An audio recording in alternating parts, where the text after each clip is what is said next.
السلام علیکم ورحمۃ اللہ وبرکاتہ نحمده ونصلي ونسلم على رسوله الكريم اما بعد فاعوذ بالله من الشيطان الرجيم بسم الله الرحمن الرحيم ان الدين عند الله الاسلام قال النبي محمد رسول الله صلى الله عليه وسلم المرء مع من احب او كما قال عليه الصلاه والسلام واقع اعظم بمن بيسر اسامه مدد قبل ايدي مدد كعب ايما مدد يا صاحب الناهور كل ناصر في السمع والاعضاء وحسن الباصر وبطول عمر لا بعمر قاصر يا مجمع الخيرات عبد القادر رضي الله عنه.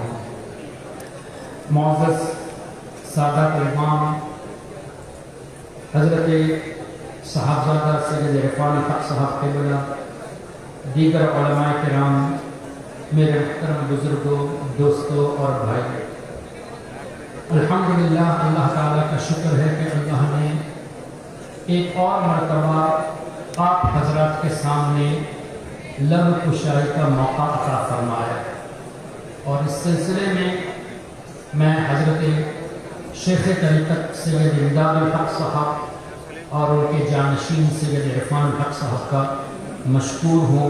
اللہ تبارک و تعالی ان کا سایہ تادیر قائم رکھے. معزز سامعین، الحمدللہ کافی دیر سے آپ علماء کرام کی تقاریر سنتے آ رہے ہیں اور کافی باتیں آپ نے سیکھی. میں نے بھی الحمدللہ کئی باتیں سیکھی علماء کرام کی تقریر سے.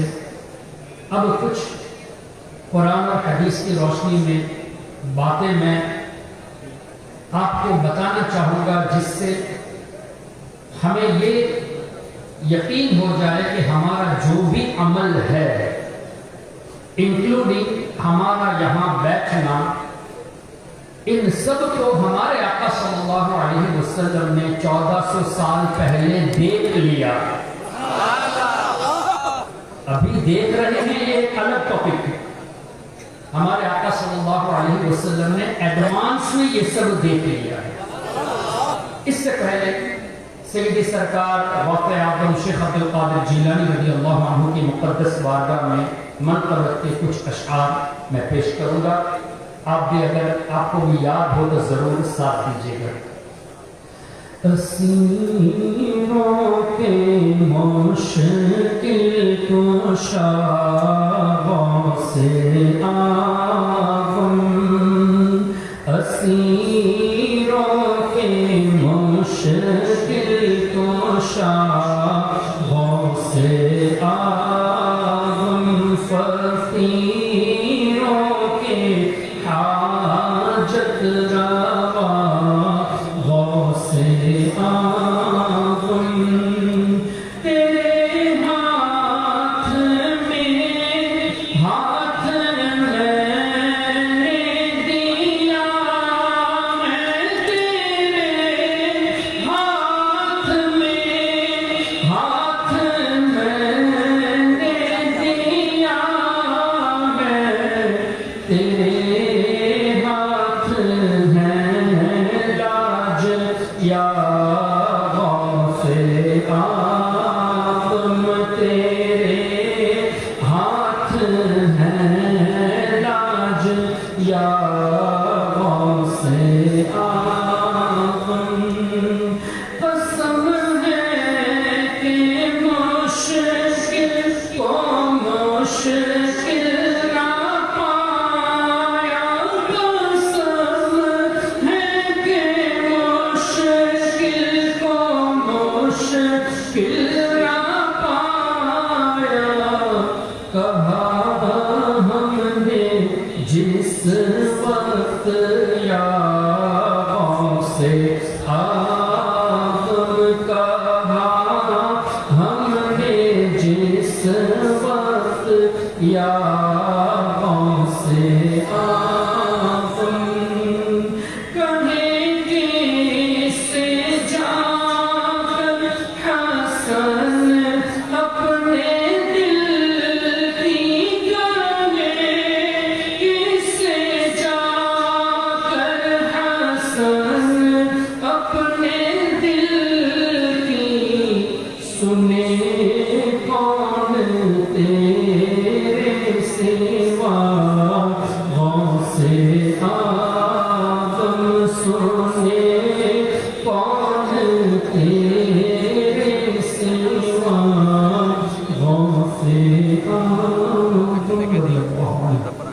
اللهم صل على سيدنا ومولانا محمد معدن الجود والكرم وآله وبارك وسلم. معزز سامعین، اللہ کے حبیب صلی اللہ علیہ وسلم کا مبارک فرمان ہے، قرآن کریم کی آیت سورہ توبہ آیت نمبر 105، اللہ تعالیٰ ارشاد فرماتا ہے وَقُلْ اعْمَلُوا فَسَيَرَى اللَّهُ عَمَلَكُمْ وَرَسُولُهُ وَالْمُؤْمِنُونَ۔ یہ آیت کریمہ سورہ توبہ کی ہے، آیت نمبر 105۔ اس آیت کی تفسیر میں آپ جتنے بھی مشہور مفسر ہیں ان کی تفسیر آپ دیکھ لیجیے، اور خاص کر ابن کثیر کی تفسیر بھی دیکھ لیجیے گا۔ یہ اس لیے نہیں کہتا کہ I want you to follow ابن کثیر، نہیں، ابن کثیر کو فالو کرنے کے لیے نہیں کہتا، اس لیے کہتا ہوں کہ وہابیوں کو جواب دے سکے آپ۔ وہ ابن تیمیہ کا اسٹوڈنٹ ہے، تو ابن تیمیہ کا اسٹوڈنٹ ہونے کی وجہ سے ابن کثیر کو یہ فالوورز آف وہابزم بہت مانتے ہیں۔ تو آپ تفسیر ابن کثیر میں دیکھیں گے ایک حدیث پاک جہاں نبی پاک صلی اللہ علیہ وسلم نے ارشاد فرمایا ان اعمالکم تعرض علی اقاربکم وعشائرکم، اس طرح کی کئی روایتیں، اور ابن تیمیہ نے بھی اپنی کتاب مجموع الفتاوی میں اس حدیث پاک کو نقل کیا ہے۔ اب حدیث کا مفہوم کیا ہے؟ میرے آپ کے ہم سب کے آقا سیدنا رسول کریم صلی اللہ علیہ وسلم ارشاد فرماتے ہیں کہ بے شک تمہارے اعمال، تمہارے رشتہ دار والدین جن کا انتقال ہو چکا ہے، ان کو ان کی قبروں میں تمہارے اعمال دکھائے جاتے ہیں۔ اب ہم میں سے جن کے رشتہ دار دنیا سے چلے گئے، کسی کے والد کا انتقال ہوا، کسی کے دادا کا انتقال ہوا، کسی کے بھائی کا انتقال ہوا، کسی کی بہن کا انتقال ہوا، میں نہیں کہتا، ہمارے آقا صلی اللہ علیہ وسلم ارشاد فرماتے ہیں کہ تمہارے اعمال ان کو ان کی قبروں میں دکھائے جاتے ہیں، اور کما قال صلی اللہ علیہ وسلم۔ پھر کیا ہوتا ہے؟ ہمارے نبی نے یہ بھی فرمایا کہ تمہارے نیک عمل کو دیکھ کر وہ خوش ہوتے ہیں، اور تمہارے گناہ کو دیکھ کر وہ غمزدہ ہوتے ہیں، ان کو تکلیف ہوتی ہے۔ اور حدیث پاک میں اس طرح بھی جملہ ہے کہ انتقال کے بعد اپنے وفات شدہ لوگوں کو تکلیف مت دو گناہ کر کے۔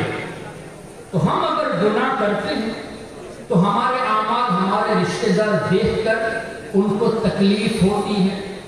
اب میں آپ سے سوال کروں، آپ میں سے جن کے دادا دادی نانا نانی انتقال کر چکے، کیا آپ چاہتے ہیں کہ ان کو تکلیف ہو آپ کے گناہوں سے؟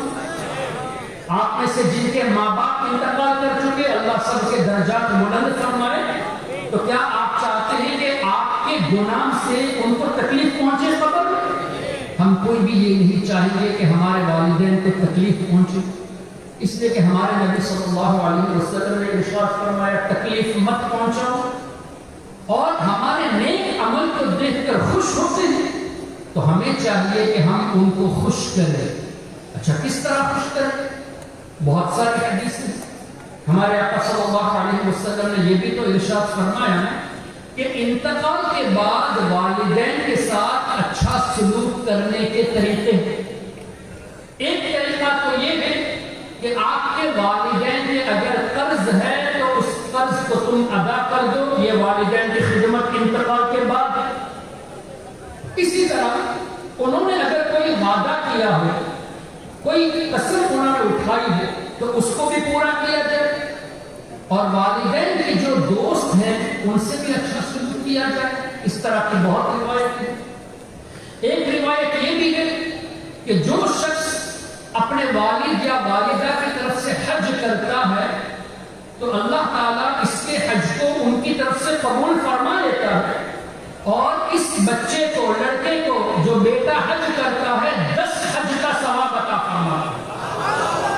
حج ایک کیا والد کی طرف سے یا والدہ کی طرف سے، لیکن کرنے والے کو 10 حج کا اللہ تعالیٰ ثواب عطا فرماتا ہے، اور ان کی روحیں آسمانوں میں خوش ہوتی ہیں اب یہ سب باتیں بتانے کا مقصد کیا ہے؟ ہم جو بھی عمل کریں یہ نہ سوچیں کہ ہمارے والد جب زندہ تھے تو ہمیں نصیحت کرتے تھے کہ گناہ مت کرو، شراب مت پیو، حرام کام مت کرو. اب وہ تو چلے گئے نا، وہ کون ہم کو دیکھنے والا ہے؟ اللہ تو دیکھتا ہے. اللہ تعالیٰ کے رسول نے فرمایا کہ اللہ نے آپ کے والدین کو بھی دیکھنے کی طاقت دی ہے، یعنی آپ کے اعمال پہنچائے جاتے ہیں، ان کو بھی پتا ہوتا ہے کہ میرے لڑکے میرے بچے بچیاں گناہ کرتے ہیں یا نیکیاں کرتے ہیں. اب یہ ہمارے اوپر ڈیپینڈ کرتا ہے. اگر ہم ہمارے والدین کو خوش کرنا چاہتے ہیں انتقال کے بعد تو ہمیں چاہیے کہ نیک اعمال کریں. ایک بات یہ ہوگی، اللہ تبارک و تعالیٰ کے نیک بندے اولیاء کرام، ان کے بارے میں اللہ کے حبیب صلی اللہ علیہ وسلم نے کیا فرمایا؟ بخاری شریف کی حدیث بہت مشہور ہے، حدیث قدسی، کہ اللہ فرماتا ہے جب بندہ مجھ سے قریب ہو جاتا ہے تو میں اس کی آنکھ بن جاتا ہوں جس سے وہ دیکھتا ہے. حالانکہ اللہ آنکھ سے پاک ہے، کان سے پاک ہے، ہاتھ پیر سے پاک ہے. تو مطلب کیا ہوا؟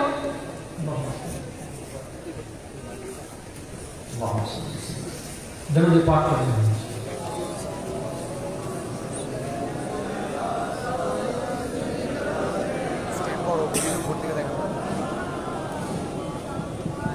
نعرہ تکبیر، نعرہ رسالت، نعرہ غوثیہ، غوث الاعظم مجد بھنڈاری، غوثیہ غوث الاعظم مجد بھنڈاری، سجاد نشین دربار غوث الاعظم شاہ صوفی سید امداد الحق مجد بھنڈاری، لوائے احمدی، جشن عید میلاد النبی، نعرہ تکبیر، نعرہ رسالت، نعرہ غوثیہ، غوث الاعظم مجد بھنڈاری، غوثیہ غوث الاعظم مجد بھنڈاری، سجادہ نشین دربار غوث الاعظم مجد بھنڈاری، لوائے احمدی، جشن عید میلاد النبی.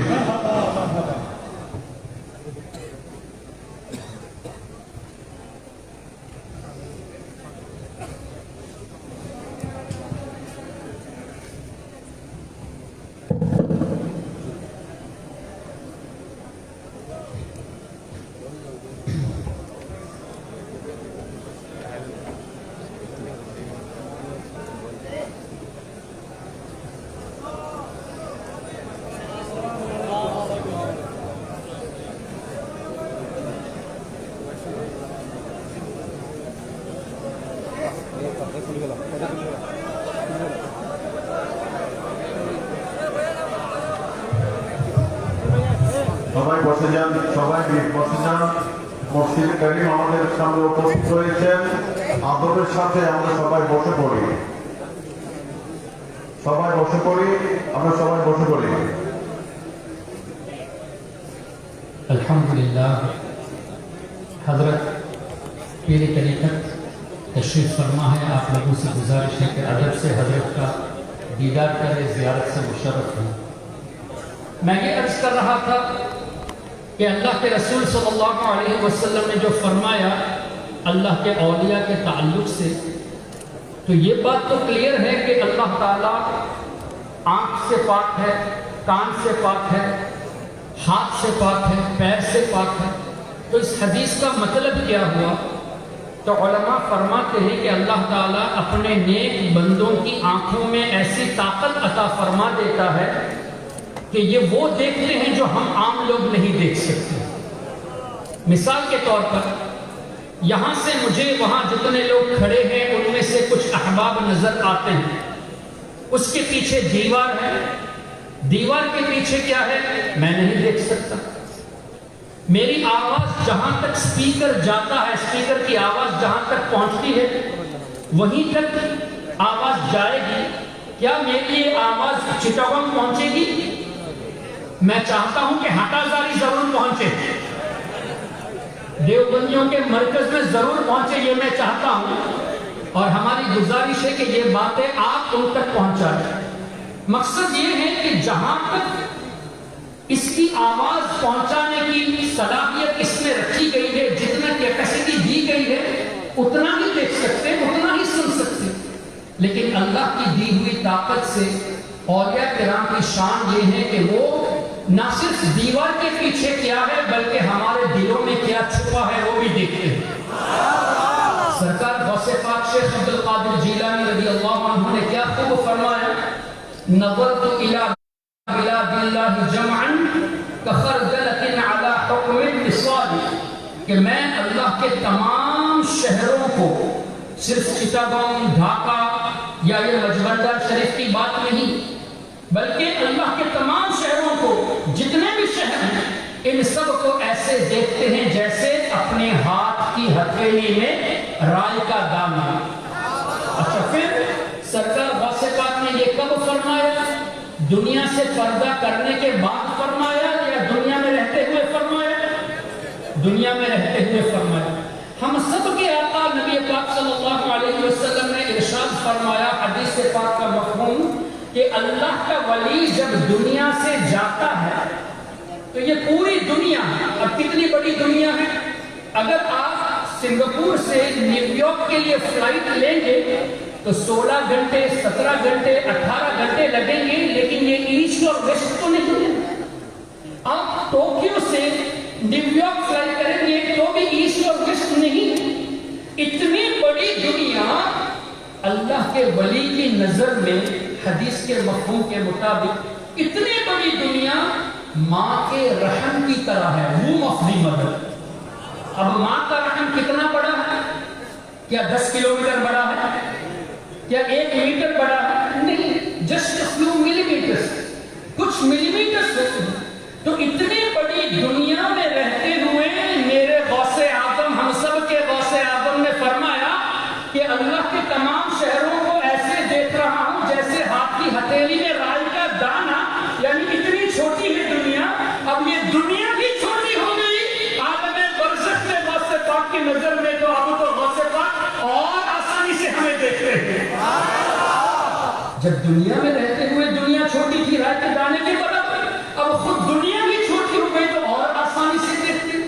جب اور آسانی سے دیکھتے ہیں تو یا غوث اعظم کہنے سے کیسے غوث پاک نہ سنیں؟ اور سرکار غوث پاک کے توسل سے جتنے اولیاء کرام ہیں اللہ نے انہیں بھی ایسی ایسی طاقتوں سے نوازا، جن میں سے ایک حضرت غوث العظم مجبردار سرکار رضی اللہ تعالی عنہ بھی ہیں، جیسا کہ ان کی تعلیمات سے، ان کی کتابوں سے ہم پاتے ہیں۔ اچھا، پھر ہمارے آقا صلی اللہ علیہ وسلم کا مبارک ارشاد، جیسے میں نے پہلے کہا کہ ہم اس وقت یہاں جو جمع ہیں یا کل جو کچھ کرنے والے ہیں، 10 دن کے بعد جو کچھ کرنے والے ہیں، بلکہ قیامت تک جو کچھ کرنے والے ہیں، ان سب اعمال کو ہمارے نبی صلی اللہ علیہ وسلم نے 1400 سال پہلے دیکھ لیا ہے۔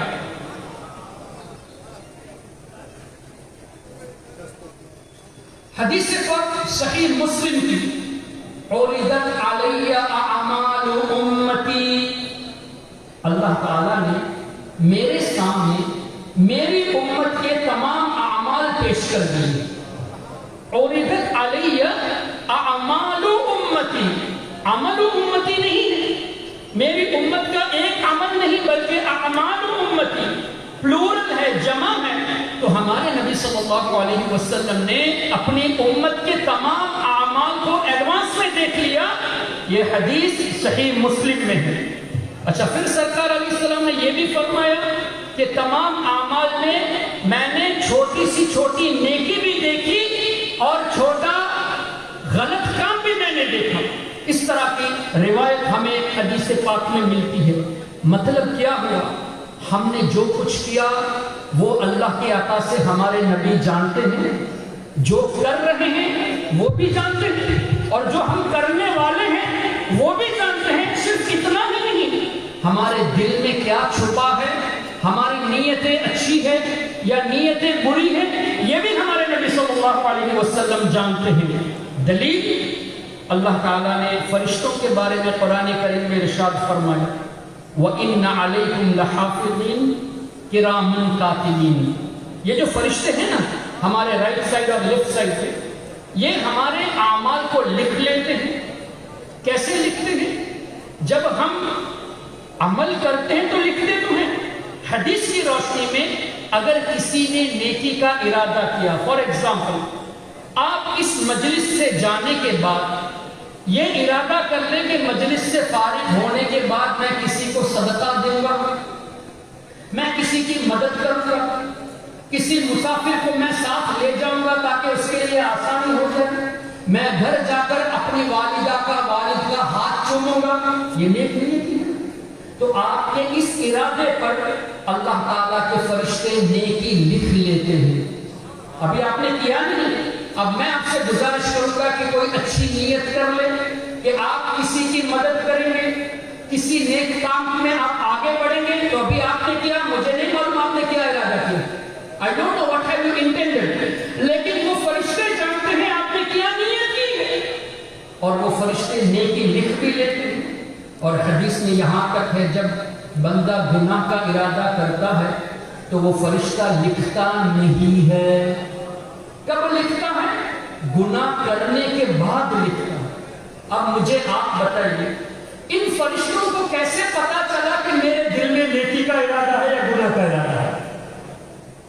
فرشتے کو معلوم ہے تبھی تو نیکی لکھی نا، اور گناہ کے ارادے پر گناہ نہیں لکھا، اس کا مطلب ہمارے ارادے کو جانتے ہیں نا۔ تو یہ فرشتے جو نبیوں کے خادم ہوتے ہیں، اللہ نے نبیوں کے خادموں کو یہ علم دیا کہ ہمارے دل میں کیا ہے وہ جانتے ہیں۔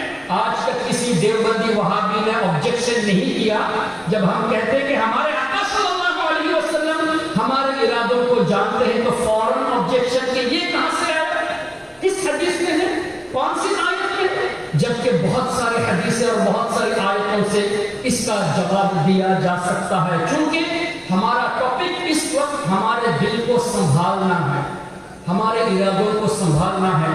اس پر بخاری شریف کی ایک اور حدیث، یا ہمارے آقا صلی اللہ علیہ وسلم نے یہ ارشاد نہیں فرمایا اے میرے صحابہ اپنی نمازوں میں اپنے رکوع اور سجدوں کو صحیح سے ادا کیا کرو، جس طرح میں آگے دیکھتا ہوں ایسے ہی میں پیچھے بھی دیکھتا ہوں۔ تو نبی پاک صلی اللہ علیہ وسلم نماز پڑھا رہے ہیں، صحابہ کرام پیچھے ہیں، حضور فرماتے ہیں جیسے آگے دیکھ رہا ہوں ویسے پیچھے بھی دیکھ رہا ہوں۔ یہ مت سمجھنا کہ میں آگے قبلے کی طرف رخ کیے ہوں، تم کیا کر رہے ہو مجھے پتا نہیں، یہ مت سمجھنا۔ تم کیسے سجدہ کرتے ہو وہ بھی میں جانتا ہوں، کیسے رکوع کرتے ہو وہ بھی میں جانتا ہوں۔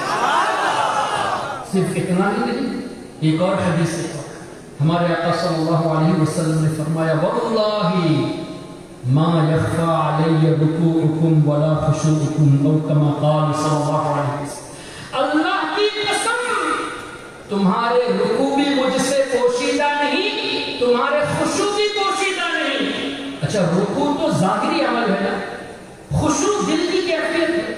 ہم کس ارادے سے نماز پڑھتے ہیں، نماز میں سنسیئرٹی کتنی ہے، اخلاص کتنا ہے، وہ بھی ہمارے نبی جانتے ہیں، تبھی تو فرمایا کہ اللہ کی قسم نہ تمہارے رکوع مجھ سے چھپے ہیں نہ تمہارے خشوع مجھ سے چھپے ہیں۔ اللہ اب میں نے پہلے جو حدیث بتائی کہ ہمارے آقا صلی اللہ علیہ وسلم نے فرمایا کہ ہمارے اعمال ہمارے والدین اور رشتہ داروں کو ان کی قبروں میں دکھائے جاتے ہیں، اور وہ نیک اعمال کو دیکھ کر خوش ہوتے ہیں، گناہوں کو دیکھ کر رنجیدہ ہوتے ہیں۔ اب حدیث میں ایک اور جملہ ہے، اس جملے سے وہابیت کا جنازہ نکل جاتا ہے۔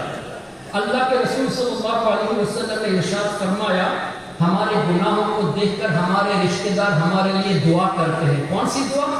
سبحان اللہ، اللہم لا تمتہم حتی تہدیہم کما ہدیتنا، اے اللہ جب تک میری ان اولاد کو، جب تک میرے ان رشتہ داروں کو ہدایت نہ دے، موت نہ دینا، جیسے تو نے ہمیں ہدایت عطا فرمائی۔ اب کتنی بڑی دعا، ہمارے والدین ہمارے لیے کون سی دعا کرتے ہیں؟ ہدایت، ہدایت سے بڑھ کر کوئی چیز ہے؟ ہدایت کی دعا کرتے ہیں۔ جب ہمارے والدین ہدایت کی دعا کرتے ہیں تو کے السلام علیکم کہو۔ وہ سلام سنتے ہیں، کیوں؟ ہمارے نبی نے فرمایا جب سلام ہم کرتے ہیں تو وہ سلام کا جواب دیتے ہیں۔ مجھے بتائیے کہ آپ قبرستان جاتے ہیں کہ نہیں؟ جا کر السلام علیکم کہتے ہیں نا؟ کبھی آپ نے قبر والوں کا سلام سنا ہے، جواب سنا ہے؟ اللہ کے نیک بندوں کی بات الگ ہے، کامنلی آپ نے کبھی جواب سنا ہے؟ نہیں سنا۔ آپ زندہ کہلاتے ہو یا مردہ کہلاتے ہو؟ زندہ کہلاتے ہو۔ قبر والوں کو آپ مردہ کہتے ہو یا زندہ کہتے ہو؟ جنرل ٹرمز میں مردہ کہتے ہیں، جبکہ مردہ نہیں ہے۔ وجہ کیا ہے؟ موت کا مطلب ختم ہونا نہیں بلکہ روح کا جسم سے الگ ہونا ہے۔ روح پہلے بھی تھی، جب سے اللہ نے بنایا تب سے روح تھی، انسان کے جسم میں آئی اور جسم سے نکلنے کے بعد روح ابھی بھی باقی ہے۔ تو موت کا مطلب روح کا جسم سے الگ ہونا ہے۔ اچھا، آپ نے سلام کیا، میرے نبی فرماتے ہیں، ہم سب کے آقا فرماتے ہیں، وہ سلام کا جواب دیتے ہیں۔ اب حضور کی بات کو مانیں گے یا نہیں مانیں گے؟ کہ وہ جواب دیتے ہیں، مانیں گے نا؟ اچھا، جن کو مردہ کہتے ہو وہ تمہارے سلام کو سنتا ہے اور تم اپنے کو زندہ کہتے ہو، ان کے سلام کو تم نہیں سنتے، تو طاقت کس کی زیادہ ہوئی؟ ان کی طاقت زیادہ ہوئی۔ تو اے وہابیو، تم نبی پاک صلی اللہ علیہ وسلم کے سننے پر اعتراض کرتے ہو، یہاں تو والدین رشتے دار سنتے ہیں، لیکن اے فالوورز آف وہابزم، تم بھی صحیح کہتے ہیں۔ کیوں؟ اس لیے کہ حدیث میں کیا ہے؟ یا اللہ، جب تک انہیں ہدایت نہ دے، موت نہ دینا جیسے تم نے ہمیں ہدایت دی۔ اللہم لا تمتہم حتی تہدیہم کما ہدیتنا۔ تم تو اپنے باپ دادا کو مشرک کہتے ہو، تو تمہیں ہدایت کی دعا کیوں دیں گے؟ تمہارے باپ دادا نے یا رسول اللہ کہا تو تم نے مشرک کہہ دیا، تو یا رسول اللہ کہنے والوں کو مشرک کہہ دیا تو وہ تمہیں دعائیں کیوں دیں گے؟ کیا پتا چلا ہم بھی صحیح ہیں کہ ہمارے والدین ہمارے لیے دعا کرتے ہیں، اس لیے کہ وہ ہدایت یافتہ تھے، اور وہابیوں نے اپنے والدین کو، دادا دادی کو مشرک مان لیا، تو ان کے لیے دعا نہیں کریں گے۔ تو اب سمجھ میں لانے کی بات یہ ہے کہ ہم جو بھی عمل کرے، یہ نہ سوچے کہ دیکھنے والا کوئی نہیں ہے، اللہ تو دیکھتا ہے۔ ہمارے عمل ہمارے والدین کو اور رشتہ داروں کو بھی دکھائے جاتے ہیں۔ اچھا، پھر نبی پاک صلی اللہ علیہ وسلم نے ارشاد فرمایا کہ میں پوری کائنات کو اور قیامت تک جو کچھ ہونے والا ہے، ان سب کو ایسے دیکھ رہا ہوں جیسے اپنی ہتھیلی کو دیکھ رہا ہوں۔ ایک حدیث تو مسلم شریف کی یہ پیش کی کہ حضور نے ایڈوانس میں سب دیکھ لیا، ہم کل کیا کریں گے یہ بھی دیکھ لیا، اور ایک حدیث یہ ہے کہ جو کچھ ہو رہا ہے کنٹینیوسلی انٹل قیامت میں دیکھ رہا ہوں۔ ایک اور حدیث پر نبی پاک صلی اللہ علیہ وسلم نے فرمایا، علمی بعد وفاتی کعلمی فی حیاتی، میرا علم میرے دنیا سے جانے کے بعد ایسا ہی ہے جیسے میری ظاہری زندگی میں میرا علم ہے۔ تو ہمارے نبی کا علم دنیا سے پردہ کرنے کے بعد بھی ایسی چیز ہے، کوئی کمی نہیں۔ ظاہری زندگی میں علم کیسا تھا؟ قرآن کریم وعلمک ما لم تکن تعلم، اے حبیب ہم نے آپ کو وہ تمام چیزیں سکھا دی جو آپ نہیں جانتے تھے۔ اس کی تفسیر میں تفسیر قرطبی دیکھ لیجئے، بیضاوی دیکھ لیجئے، نصفی دیکھ لیجئے، تفسیر کبیر دیکھ لیجئے، نیجہ تفاسیر دیکھ لیجئے، آپ کو کچھ پیاری باتیں ملیں گی۔ کیا؟ اللہ نے اپنے حبیب کو علم الاولین والآخرین بتا دیا، اولین کا علم بھی بتا دیا، آخرین کا علم بھی بتا دیا، اور تفسیر میں یہ بھی ہے کہ علم یوم الدین، قیامت کا علم بھی اللہ نے اپنے حبیب کو بتا دیا۔ اتنا ہی نہیں، اسرار الصدیقین، جو اللہ کے نیک بندے ہیں، ان کے اسرار، ان کے دلوں کے راز بھی ہمارے آقا جانتے ہیں۔ صرف اتنا ہی نہیں، منافقوں کے جو مکر و فریب ہیں وہ بھی ہمارے نبی جانتے ہیں، اللہ نے وہ بھی بتا دیا، اور آگے فرمایا ضمائر القلوب، ہمارے دلوں میں جو ارادے ہیں یہ بھی اللہ نے نبی پاک صلی اللہ علیہ وسلم کو بتا دیا۔ تو ظاہری زندگی میں اللہ نے اپنے حبیب کو تمام چیزیں بتا دی ہیں، اور حضور فرماتے ہیں میرا علم اب بھی ایسا ہی ہے مثال کے بعد۔ تو اب کیا پتا چلا؟ ایون ٹوڈے نبی کریم صلی اللہ علیہ وسلم از واچنگ اس، آج بھی ہمارے آقا صلی اللہ علیہ وسلم ہمیں دیکھ رہے ہیں۔ ایک اور دلیل، حیاتی خیر لکم ووفاتی خیر لکم، ایک روایت میں حیاتی خیر لکم خیر لکم، مفہوم کیا ہے؟ ہمارے آقا فرماتے ہیں کہ میرا ظاہری زندگی میں رہنا بھی تمہارے لیے بہتر ہے اور میرا دنیا سے جانا بھی تمہارے لیے بہتر ہے۔ تو ظاہری زندگی میں حضور کا رہنا ہمارے لیے بہتر انڈرسٹوڈ ہے، لیکن دنیا سے پردہ کرنا ہمارے لیے بہتر ہے، اس کو کیسے سمجھے؟ اس کا جواب بھی ہمارے آقا نے ارشاد فرمایا کہ جب میں دنیا سے پردہ کر جاؤں گا، تمہارے اعمال مجھ پر پیش کیے جائیں گے، تمہارے نیک اعمال دیکھ کر میں اللہ کا شکر ادا کروں گا اور تمہارے گناہوں کو دیکھ کر میں اللہ کی بارگاہ میں تمہارے لیے بخشش کی دعا کروں گا۔ کتنے رحمت والے آقا صلی اللہ علیہ وسلم کہ دنیاوی زندگی میں تو ہمیشہ ہمارے لیے دعائیں کی، پیدا ہوئے تب بھی سجدہ فرمایا، رب ہب لی امتی ہمارے لیے دعائیں کی۔ اعلیٰ حضرت امام احمد رضا فرماتے ہیں جس سہانی گھڑی چمکا طیبہ کا چاند، اس دل افروز ساعت پہ لاکھوں سلام، پہلے سجدے پہ روزے ازل سے درود، یادگاری یہ امت پہ لاکھوں سلام۔ تو ہمارے آقا صلی اللہ علیہ وسلم نے جو پہلا سجدہ فرمایا اس میں بھی ہمیں یاد فرمایا، دنیاوی زندگی میں ہمیں یاد فرمایا، شب معراج اللہ تعالیٰ سے ہم کلام اس وقت بھی ہمیں نہیں بھولے، دنیا سے پردہ ہوتے وقت بھی ہمیں یاد فرمایا، آج روزے انور پہ بھی ہمیں یاد فرماتے ہیں، ہماری بخشش کی دعائیں کرتے ہیں، اور کل قیامت کے دن اللہ کی بارگاہ میں رو رو کر ہمارے لیے شفاعت بھی کریں گے۔ اتنے رحیم آقا صلی اللہ علیہ وسلم جب ہمارے اعمال دیکھتے ہیں تو ہمیں کیا کرنا چاہیے؟ کیا گناہ کر کے ہمارے نبی کو ہم غمزدہ کریں یا نیکیاں کر کے ہمارے نبی کو ہم خوش کریں؟ کیا کرنا چاہیے؟ خوش کرنا چاہیے، خوش کرنے کی ہمیں کوششیں کرنی چاہیے۔ اسی طرح ہمارے والدین اور رشتہ داروں کو بھی نیکیاں کر کے انہیں خوش کرنے کی کوشش کرنی چاہیے۔ This is the message given by all the pious predecessors۔ جتنے بھی اللہ کے نیک بندے ہیں انہوں نے یہی پیغام دیا ہے کہ اپنی دنیاوی زندگی میں ایسے اعمال کیے جائے جس سے اللہ کی رضا حاصل ہو اور نبی پاک صلی اللہ علیہ وسلم کی رضا حاصل ہو۔ اچھا، بات کو آگے بڑھانے سے پہلے ایک اور بات ہم ذہن نشین کر لیتے ہیں۔ اللہ کے رسول صلی اللہ علیہ وسلم کے بارے میں اللہ نے ارشاد فرمایا اِنَّا أَرْسَلْنَاكَ شَاهِدًا، اے حبیب ہم نے آپ کو حاضر و ناظر بنا کر بھیجا ہے، گواہ بنا کر بھیجا ہے، پریزنٹ وٹنس بنا کر بھیجا ہے۔ اس آیت کریمہ کی تفسیر آپ تمام میجر تفاسیر کو اٹھا لیجئے، اس وقت میرے پاس تقریباً 12-13 تفسیر کے ریفرنس موجود ہے، علم غیب پر، حاضر و ناظر پر، ایسے ریفرنس موجود ہیں جن کو ہم تو ایکسپٹ کرتے ہیں، دوسروں کو بھی ایکسپٹ کرنا پڑے گا۔ شاہدہ کی تفسیر میں مفسرون فرماتے ہیں کہ اللہ کے رسول صلی اللہ علیہ وسلم جن جن کی طرف رسول بنا کر بھیجے گئے ان سب کے لیے گواہ ہیں۔ اب مجھے بتائیے کیا ہمارے نبی صرف مکہ شریف اور مدینہ شریف والوں کے لیے رسول تھے یا آج بھی ہمارے لیے رسول ہیں؟ صرف ہمارے لیے نہیں، قیامت تک ہر کسی کے لیے رسول ہے، یہاں تک کہ جانور ہوں، پرندے ہوں، فرشتے ہوں، جنات ہوں، سب کے لیے رسول ہے۔ دلیل حضور علیہ السلام نے فرمایا ارسلت الی الخلق کافہ، میں تمام لوگوں کی طرف رسول بنا کر بھیجا گیا ہوں۔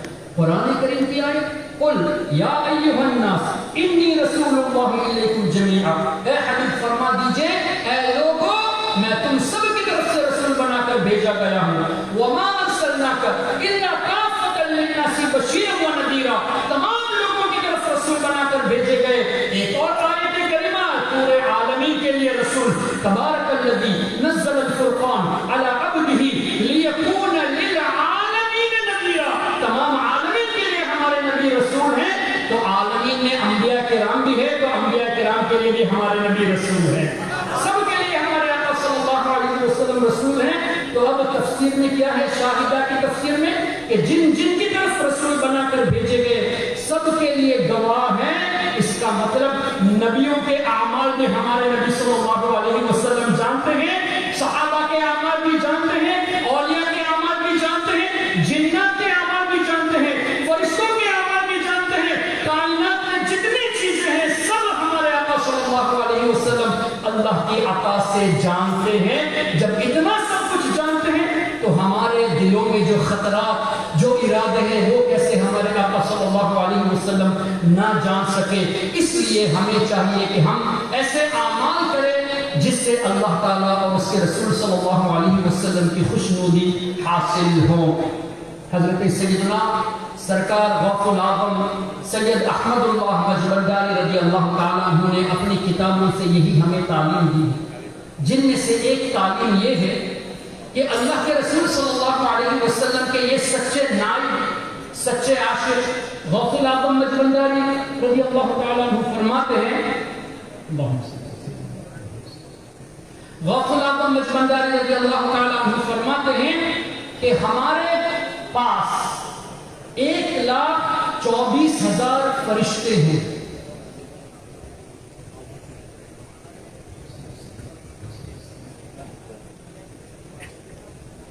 سرکار غوث العظم مجبنداری فرماتے ہیں کہ ان کے انڈر میں ان کے پاس 1,24,000 فرشتے ہیں. اب اس کا مطلب کیا ہوا؟ انہوں نے اپنی کتاب میں تحریر فرمایا، مطلب اس کا یہ بتایا گیا کہ اللہ تبارک و تعالیٰ کے ایسے اولیاء جو فرشتوں کی صفت میں ہیں، مطلب یہ کہ فرشتے یہ گناہ نہیں کرتے. لا یعصون اللہ ما امرهم ویفعلون ما یؤمرون، اللہ کی نافرمانی نہیں کرتے وہی ہے جس کا انہیں حکم دیا جاتا ہے. تو یہ اولیاء کو فرشتوں سے تشریح اس معنی کر دی کہ یہ اولیاء جو غوث العظم مجبنداری کے انڈر میں ہیں، غوث العظم مجبنداری کے فیض سے اللہ نے انہیں ایسا کامل اور اکمل بنا دیا کہ یہ بھی گناہ نہیں کرتے بلکہ کرتے وہی جس کا حکم اللہ نے ان کو دیا ہے. اور ان میں سے اولیاء جیسے بزرگوں نے فرمایا کہ ہر نبی کے نقش قدم پر ولی ہوتا ہے. کوئی نبی موسیٰ علیہ السلام کے نقش قدم پر ہوتے ہیں، کوئی نبی عیسیٰ علیہ السلام کے مظہر ہوتے ہیں، کوئی نبی ادریس علیہ السلام کے مظہر، ہر نبی کا مظہر ہوتا ہے. اور ہمارے سرکار سیدنا غوث العظم شیخ عبد القادر جیلانی رضی اللہ تعالیٰ عنہ نے فرمایا وَكُلُّ وَلِيٍّ لَهُ قَدَمٌ وَإِنِّي عَلَىٰ قَدَمِ النَّبِيِّ بَدْرِ الْكَمَالِ. ہر ولی اللہ کے کسی نہ کسی نبی کے قدم پر ہوتا ہے اور میں میرے آقا محمد رسول اللہ صلی اللہ علیہ وسلم کے نقش قدم پر ہوں. تو اولیاء کرام کی یہ کوالٹی ہوتی ہے، یہ انبیاء کرام کے مظہر ہوتے ہیں. سیدنا غوث العظم سید احمد اللہ رضی اللہ تعالیٰ عنہ نے ارشاد فرمایا کہ ان کے تحت جو اللہ تعالیٰ نے لوگوں کو ولایت بخشی ہے ان میں بھی ایسے اولیاء ہیں جو کسی نہ کسی نبی کے نقش قدم پر چلنے والے اور ایسے کامل، ایسے اکمل کہ ان سے نہ صرف ایک دو لوگ بلکہ ہزاروں لوگ فیضیاب ہوتے ہیں. یعنی ایسا چراغ جلا دیا کہ جن کا فیضان عام سے عام ہوتا جا رہا ہے. اب آپ ہی اندازہ کر لیجئے 1906 میں 1906 میں حضرت کا غالباً وصال ہوا تو 115 سال ہو چکے. آج بھی یہ دربار کا فیضان ہے کہ یہاں ہزاروں کی تعداد میں لوگ موجود ہیں. یہ ہمارے بزرگوں کا فیضان ہے. اس سے یہ پتا چلا کہ اللہ تبارک و تعالیٰ کے اولیاء صرف دنیاوی زندگی میں لوگوں کی امداد نہیں فرماتے تھے، لوگوں کوئی حاجتیں پوری نہیں کرتے تھے صرف دنیاوی زندگی میں، وصال کے بعد بھی اس کی زندہ مثال آپ دیکھ لیں. کیا اجمیر شریف میں کبھی جانا ہوا ہے خواجہ غریب نواز کی بارگاہ میں؟ بڑے بڑے بزرگان دین کی بارگاہ ہیں، سیدنا سرکار غوث اعظم کی بارگاہ، سیدنا داتا گنج بخش علی حجویری کی بارگاہ جا کر دیکھ لیجئے. رات میں پہنچے یا دن میں پہنچے، دوپہر کو پہنچے یا شام کے وقت پہنچے، ہر کسی کو کھانا دیا جاتا ہے. غوث پاک رضی اللہ تعالیٰ عنہ کے دربار میں آج بھی روزانہ ناشتہ، دوپہر کا کھانا اور رات کا کھانا تینوں وقت لوگوں کو فری میں کھلایا جاتا ہے. تو یہ غوث اعظم کا فیضان نہیں تو اور کیا ہے. حضرت داتا گنج بخش علی حجویری کی بارگاہ میں چلے جائے، خواجہ غریب نواز کی بارگاہ میں، اور اس دربار میں غوث العظم مجبنداری کا فیض. کل ہمیں صاحبزادہ سید عرفان الحق صاحب کے بلا نے بتایا اور ہمیں دکھایا کہ جو انتظام کیا گیا ہے ایٹ اے ٹائم 4000 لوگوں کے لیے کھانے کا اہتمام. ایک ہی بیٹھک میں 4000 لوگ، صبح 10 بجے سے لے کر رات تک کھانے کا انتظام، تقریباً 70-80-90 ہزار لوگوں کے لیے اہتمام کرنا. یہ تو آج کے دن کی بات ہے. روزانہ ہزار کی تعداد میں لوگ کھانا کھاتے ہیں، جمعرات کو بھی ہزاروں کی تعداد میں سے پردہ کرنے کے بعد بھی یہ کھلاتے ہیں، دنیا سے پردہ کرنے کے بعد بھی ان کا فیض جاری ہے، اور ان بزرگوں کا فیض تو ایسا جاری ہے کہ آپ بڑے بڑے بزرگوں کی بارگاہ میں دیکھ لیجئے کہ چپل جو سنبھالنے والے ہوتے ہیں نا، ان کو بھی 2 کروڑ 3 کروڑ کا جو ہے نا ٹینڈر مانگنا پڑتا ہے، ٹینڈر لگانا پڑتا ہے کہ کروڑوں کے حساب سے ٹینڈر لگائے، جوتے رکھنے والے بھی کروڑوں کی تعداد میں کماتے ہیں، یہ بزرگوں کا فیضان ہے۔ تو اللہ تعالیٰ کے اولیاء کا فیضان یہ جاری ہے، لیکن صرف فیضان کو لے کر ہم یہاں سے خالی ہاتھ جانے کی کوشش کریں، خالی ہاتھ جاتے نہیں ہیں، یہ بھیجتے نہیں ہیں، ہم خود سے خالی ہاتھ ہو جاتے ہیں۔ This is not a right thing۔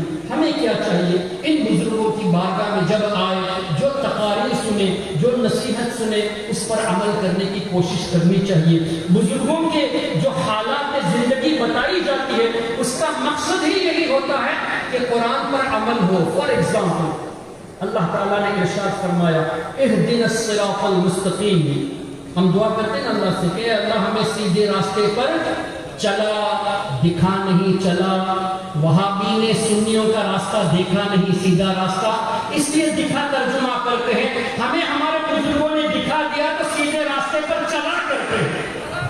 پھر صراط الذین انعمت علیہم، یا اللہ ان کا راستہ جن پر تو نے انعام فرمایا، اور انعام کن پر فرمایا؟ من النبیین والصدیقین والشہداء والصالحین۔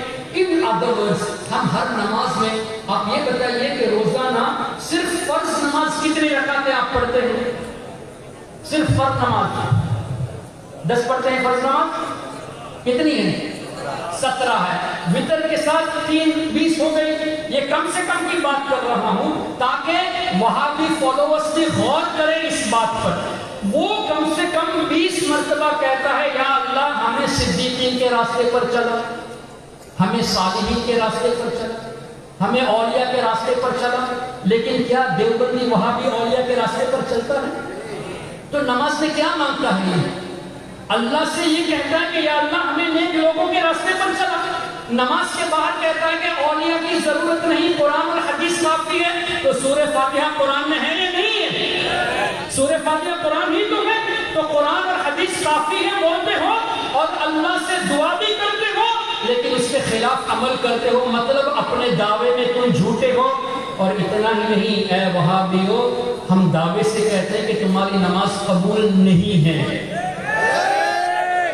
وجہ اس لیے کہ تم نے جو اللہ سے دعا کی نا کہ یا اللہ نیک بندوں کے راستے پر چلا، اس پر عمل تو نہیں کرتے بلکہ اس کے خلاف کرتے۔ اس کا مطلب نماز میں تمہاری دعا قبول نہیں ہوئی، ان ادر ورڈز تمہاری نماز قبول نہیں ہوئی۔ ہم الحمدللہ کتنے ہی گنہگار ہم صحیح، الحمدللہ اللہ سے امید ہے کہ ہماری نمازیں قبول ہیں، اس لیے کہ جو نماز میں اللہ سے مانگتے ہیں اس پر عمل بھی کرتے ہیں، اولیاء کے راستے پر چلتے ہیں۔ یہ ہمارے بزرگوں کا فیضان ہے۔ پھر اللہ نے کیا یہ نہیں فرمایا اتبع سبیل من اناب الی، جو اللہ کے نیک بندے ہیں ان کے طریقے کو فالو کرو، اتباع کرو۔ اللہ نے فالو کرنے کا حکم دیا، اتبع سبیل من اناب الی، تو اللہ کے نیک بندوں کے راستے کو فالو کرنے کا حکم اللہ نے دیا۔ مجھے بتائیے اب غوث الاعظم مجبنداری کا طریقہ کیسے فالو کریں گے؟ اب خواجہ غریب نواز کا طریقہ کیسے فالو کریں گے؟ حضرت بایزید بستامی، حضرت شاہ جلال، شاہ امانت رضوان اللہ علیہ مجمعین کا راستہ کیسے فالو کریں گے؟ اللہ نے تو حکم دیا کہ اللہ کے ولیوں کی اتباع کرو، لیکن ہم کیسے کریں گے؟ اسی لیے بزرگوں کا عرس منایا جا رہا ہے تاکہ ان کی سوانح زندگی بیان کی جائے، ان کی نصیحتیں بیان کیے جائیں۔ جب ان کی باتیں سنیں گے تو ہم ان کی باتوں پر عمل کریں گے، عمل کریں گے تو ان کی اتباع کرنا ہوا۔ ان ادر ورڈز اللہ کے اولیاء 100% رائٹ ہیں۔ اگر 100% رائٹ نہ ہوتے تو اللہ تعالیٰ ان کی اتباع کرنے کا حکم نہیں دیتا۔ تو جب رب نے حکم دیا ان کو فالو کرو، اس کا مطلب اولیاء کرام 100% سچے ہیں، ان کا کوئی بھی طریقہ ہم اختیار کر لیں گے، ہم سیدھی راہ پر رہیں گے۔ تو یہ بزرگان دین کے عرس میں یہی بتانے کی کوشش کی جا رہی ہے کہ سیدنا سرکار غوث الاعظم مجبنداری رضی اللہ عنہ کی سوانح زندگی کیسی تھی، ان کے اعمال کیسے تھے، ان کی نصیحتیں کیسی تھی، انہوں نے مریدوں کو کیا نصیحتیں کی، اصول سبا کے بارے میں کیا بتایا، جیسا کہ سید عرفان الحق صاحب نے تفصیل تفصیل کے ساتھ آپ کے سامنے پیش کیا. اسی طرح تزکیہ نفس کے تعلق سے انہوں نے کیا بتایا. یہ سب باتیں سننے کے لیے یہ محفل قائم کی جاتی ہے. تو ہمیں نہ چاہیے کہ ہم باتیں سن کر خالی چلے جائیں، بلکہ یہ باتیں سن کر اس کو دل میں بٹھانے کی کوشش کریں اور اس پر عمل کرنے کی کوشش کریں، تاکہ آپ کے شیخ بھی آپ سے راضی ہوں. کیا آپ چاہتے ہیں کہ آپ کے شیخ سید امداد الحق صاحب قبلہ حفظہ اللہ تعالیٰ آپ سے ناراض ہو جائے؟ کوئی بھی نہیں چاہے گا، سب چاہیں گے کہ راضی ہو. تو ان کی منشا کیا ہے؟ ان کی خواہش یہ ہے کہ آپ سیدھے راہ پر مضبوطی سے قائم رہے، آپ اپنے دل کو صاف کرے، اس لیے کہ یہ جانتے ہیں، قرآن ہی سے بتاتے ہیں. اللہ نے فرمایا قد افلح من تزکا وذکر اسم ربہ فصلی. کامیاب وہ ہوا جس نے پاکی اختیار کر لی، جس نے اپنے دل کو صاف کر دیا. بہت سی آیتیں ہیں قد افلح المؤمنون الذین هم فی صلاتهم خاشعون. پھر اللہ نے اپنے حبیب کے بارے میں کیا فرمایا؟ مولانا موسیٰ رضا صاحب نے حضرت ابراہیم علیہ السلام کی دعا جو پڑھ کر سنائی قرآن کریم میں، ربنا وبعث فیہم رسولا منہم یتلو علیہم آیاتک ویعلمہم الکتاب والحکمہ ویزکیہم. اور بھی آیتیں ہیں کما ارسلنا فیکم رسولا منکم یتلو علیکم آیاتنا ویزکیکم. تزکیے کا لفظ اللہ نے قرآن میں فرمایا، اور اللہ نے یہ بھی فرمایا کہ میرا حبیب سب کو پاک کرنے والے ہیں. اللہ کے حبیب صلی اللہ علیہ وسلم وَيُزَكِّيكُمْ تم سب کو پاک کرنے والے ہیں. ظاہر ہے اللہ کے حبیب صلی اللہ علیہ وسلم سب کی طرف رسول بنا کر بھیجے گئے تو سب کو پاک کرنے والے ہیں. کیا حضور نے حدیث میں نہیں فرمایا؟ بخاری شریف میں بھی یہ حدیث موجود ہے، انا محمد، میں محمد ہوں صلی اللہ علیہ وسلم، جس کی سب سے زیادہ تعریف کی گئی. انا احمد، سب سے زیادہ اللہ کی تعریف کرنے والا میں ہوں. انا الماحی الذی یمحو اللہ بی الکفر، میں ماحی ہوں، اللہ تعالیٰ میرے ذریعے کفر کو مٹا دیتا ہے. وہ نبی جن کے صدقے میں کفر مٹ جاتا ہے، ہمارے دلوں میں پاکی ڈالنا میرے نبی کے لیے کون سی مشکل بات ہے. لیکن ہم دیکھ رہے ہیں کچھ لوگ پاک ہونا نہیں چاہتے. وہابی، دیوبندی، شیعہ، قادیانی یہ پاک ہونا نہیں چاہتے. کیوں نہیں چاہتے؟ پاک ہونے کے لیے نبی پاک صلی اللہ علیہ وسلم کی سچی محبت دل میں ضروری ہے. اس لیے کہ لا یؤمن احدکم حتی اکون احب الیہ من والدہ وولدہ والناس اجمعین. سب سے زیادہ ہمارے نبی سے محبت کرنی چاہیے. یہ تو الحمدللہ سنیوں کی قسمت میں ہے، ان کی قسمت میں نہیں ہے. تو ان کے دل پاک کیسے ہوں گے جب وہ اللہ اور اس کے رسول کے فرامین پر عمل ہی نہیں کرتے؟ الحمدللہ ہم گنہگار ضرور ہیں، لیکن ہم حضور کے گستاخ نہیں ہیں. ہم انبیاء کرام، اولیاء کرام، اہل بیت اطہار، صحابہ کرام کے گستاخ نہیں ہیں. ہم شیعہ کو فالو نہیں کرتے جو حضرت علی کو مانتے ہیں، صدیق اکبر کو گالیاں دیتے ہیں، جبکہ میرے نبی نے فرمایا تمام صحابہ عادل ہیں، کسی کی برائی نہ کی جائے. یہاں تک کہ مولا علی مشکل کشا نے بھی فرمایا جو ابو بکر اور عمر رضی اللہ عنہما کو مجھ پر فضیلت دیتا ہے میں اس کو 80 کوڑوں کی سزا دوں گا. تو مولا علی کے نام پر گیت گاتے ہو اور مولا علی کے فرمان کے خلاف عمل کرتے ہیں یہ شیعہ لوگ. تو سچ صحیح معنوں میں they are not the followers of اہل سنت والجماعہ. الحمدللہ ہمیں اللہ تعالیٰ نے یہ توفیق بخشی. ہم سنی مسلمان، ہم عاشق رسول ہیں، لیکن عاشق رسول ہونے کے ساتھ ساتھ ہمیں نبی پاک صلی اللہ علیہ وسلم کی سنتوں پر عمل کرنے کی بھی کوشش کرنی چاہیے. ہمارے بزرگوں کی تعلیمات پر عمل کرنے کی بھی کوشش کرنی چاہیے. اور مجھے بہت خوشی ہو رہی ہے عام طور سے خانقاہوں میں یہ باتیں نہیں دکھائی جاتی نہ بتائی جاتی ہیں. ان جنرل الا ماشاءاللہ خانقاہوں میں زیادہ علمی باتیں، تصوف کی باتیں بتائی نہیں جاتی.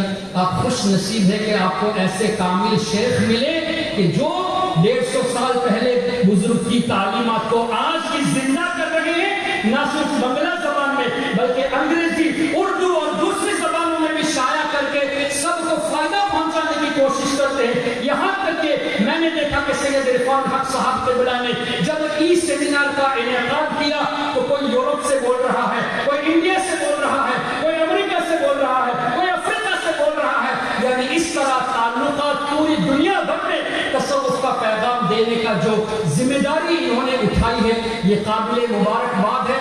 آپ سب کو چاہیے کہ ان